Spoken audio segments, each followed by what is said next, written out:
नमस्कार प्रिय दोस्तों, स्वागत है आप सभी का आपके अपने YouTube channel study and motivational पर। हार्दिक स्वागत है। आज से आप अधिक मास महात्म्य या पुरुषोत्तम मास महात्म्य की कथा सुनेंगे और इस समय में आप हमारे चैनल पर सावन मास और महापुराण की कथा सुनाई जा रही है। जो माताएं बहनें नहीं सुनी हैं अभी तक तो वो जाएं हमारे चैनल पर ज़रूर सुन लें। शास्त्रों के अनुसार हर तीसरे वर्ष सर्वोत्तम यानी पुरुषोत्तम मास की उत्पत्ति होती है और इस पूरे महीने में जब दान तप से पूरे महीने में अनंत की प्राप्ति होती है। पुरुषोत्तम सर्वोत्तम मास में कथा सुनने या पढ़ने से बहुत लाभ होता है।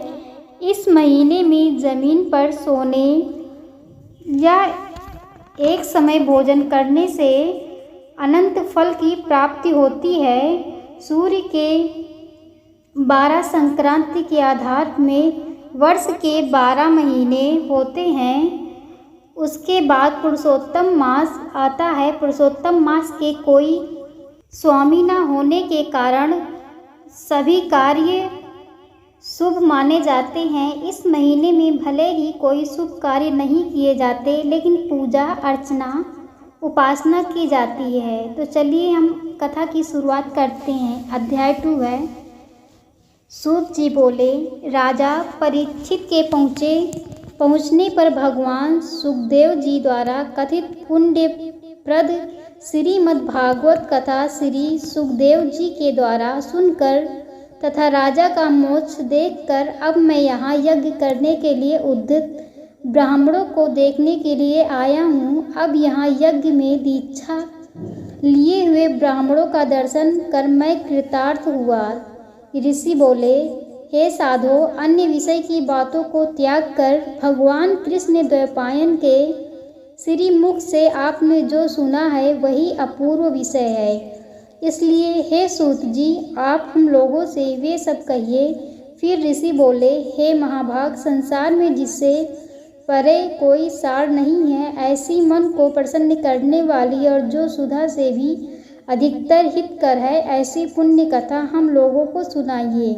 फिर सूत जी बोले, विलोम अर्थात ब्राह्मण के चारु में क्षत्रिय चुरु मिल जाने से उत्पन्न होने पर भी मैं धन्य हूँ। जो श्रेष्ठ पुरुषोत्तम होने पर भी आप लोग मुझसे पूछ रहे हैं, भगवान व्यास के मुख से जो कुछ मैंने सुना है वह यथा ज्ञान मैं कहता हूँ। एक समय नारद मुनि नर नारायण के आश्रम में गए, जो आश्रम बहुत से तपस्वियों सिद्धों तथा देवताओं से भी युक्त है और खैर बहेड़ा आंवला बेल आम अमड़ा के जामुन कंदम आदि और भी अन्य वृक्षों से सुशोभित है। भगवान विष्णु के चरणों से निकली हुई पवित्र गंगा और अलकनंदा भी जहाँ बह रही है।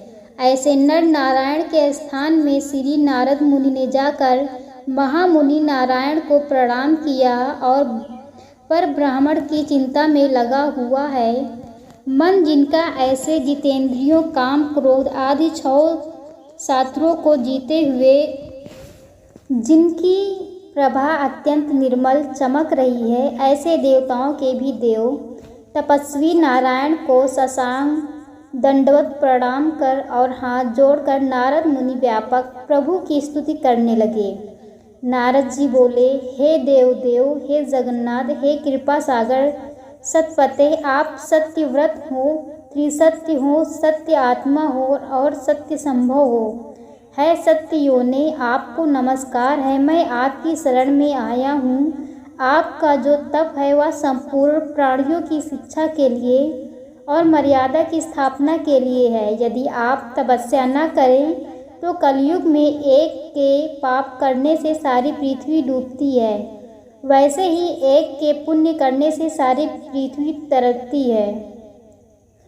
इसमें तनिक भी संशय नहीं है। पहले सतयुग आदि में जैसे एक पाप करता था तो सभी पापी हो जाते थे, ऐसी स्थिति हटाकर कलयुग में केवल कर्ता ही पापों में लिप्त होता है। वह आपके तप की स्थिति है। हे भगवान, कलयुग में जितने प्राणी हैं सब विषयों में आसक्त हैं, स्त्री पुरुष ग्रह में लगा है चित्त जिनका, ऐसी प्राणियों का हित करने वाला जो हो और जिससे मेरा भी थोड़ा कल्याण हो सके, ऐसा विषय सोचकर आपका मुझसे कहने के योग्य है। आपके मुख से सुनने की इच्छा से मैं ब्रह्मलोक से यहाँ आया हूँ। उपकार प्रिय विष्णु है, ऐसा वेदों में निश्चित है, इसलिए लोक उपकार के लिए कथा का सार इस समय आप सुनाइए, जिसके श्रवण मात्र में निर्भय मोक्ष पद की प्राप्ति होती है। इस प्रकार नारद जी के वचनों को सुनकर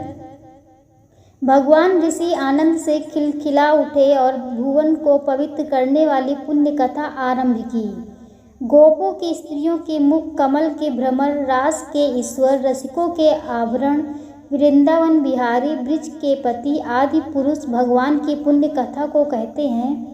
श्री नारायण बोले, हे नारद, आप सुनो, जो निमित्त मात्र समय में जगत को उत्पन्न करने वाले हैं, उनके कर्मों को हे वत्स इस पृथ्वी पर कौन वर्णन कर सकता है। हे नारद मुनि, आप भी भगवान के चरित्र का सरस सार जानते हैं और यह भी जानते हैं कि भगवान चरित्रवाणी द्वारा नहीं कहा जा सकता। यद्यपि अद्भुत पुरुषोत्तम महात्म्य आदर से कहते हैं, यह पुरुषोत्तम महात्म्य दरिद्रता और वैधव्य का नाश करने वाला, यश का दाता, सत्पुत्र और मोक्ष को देने वाला है, अतः शीघ्र ही इसका प्रयोग करना चाहिए।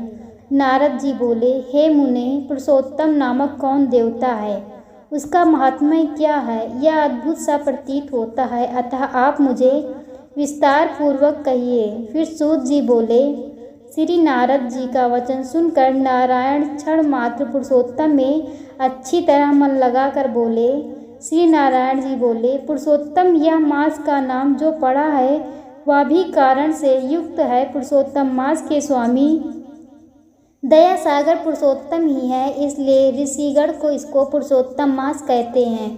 पुरुषोत्तम मास के व्रत करने से भगवान पुरुषोत्तम प्रसन्न होते हैं। फिर नारद जी ने कहा, चैत्र आदि मास जो है वह अपने अपने स्वामियों देवताओं से युक्त है, ऐसा मैंने सुना है, परंतु उनके बीच में पुरुषोत्तम नाम का मास नहीं सुना है। पुरुषोत्तम मास कौन है और पुरुषोत्तम मास के स्वामी कृपा के निधि पुरुषोत्तम कैसे हुए। हे कृपा निधि, आप मुझे इस मास का स्वरूप विधान के सहित कहिए। हे प्रभु सत्यतः इस माह में क्या करना, कैसे स्नान करना, क्या दान करना, इस मास का जप पूजा उपवास आदि क्या साधन है, कहिए। इस मास के विधान से कौन से देवता प्रसन्न होते हैं और क्या फल देते हैं। इसके अतिरिक्त और जो कुछ भी तथ्य हो वह है तपोधन कृपया सब कुछ से कहिए।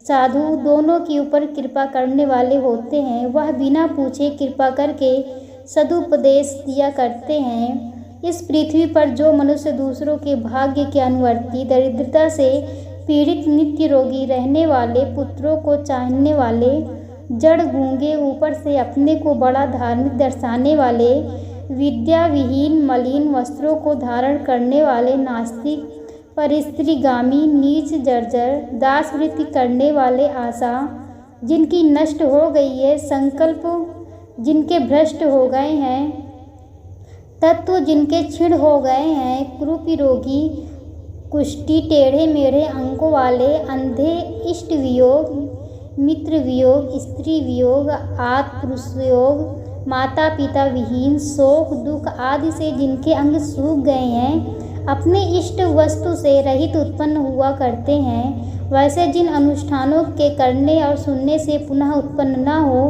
हे प्रभु ऐसे प्रयोग हमको सुनाइए। संसार की विचित्र दशा देखकर दुखी हूँ, मानव स्वार्थ से भर गया है और कितने ही दुखों से घिरा हुआ है। महामारी, वैधव्य, वंध्या दोष, आगहीनता, दुष्ट व्याधियाँ, राज्य क्षमादि जो दोष है, इन दोषों से दुखित मनुष्य को देखकर हे जगन्नाथ मैं दुखी हूँ, अतः मेरे ऊपर दया करके हे ब्राह्मण मेरे मन को प्रसन्न करने वाले विषय को विस्तार से बताइए। हे प्रभु आप सर्वज्ञ हैं, समय से तत्वों के आयतन हैं। इसके बाद सूर्य जी कहते हैं, इस प्रकार नारद के परोपकारी मधुर वचनों को सुनकर देवादेव नारायण चंद्रमा की तरह शांत होकर महामुनि नारद जी से नए मेघों के समान गंभीर वचन बोलने लगे। ये दोस्तों, कथा कैसी लगी कमेंट में ज़रूर बताना और साथ ही चैनल को subscribe, share, like and comment करना और पार्ट 3 सुनने के लिए प्लीज़ चैनल को सब्सक्राइब करना ना भूलना।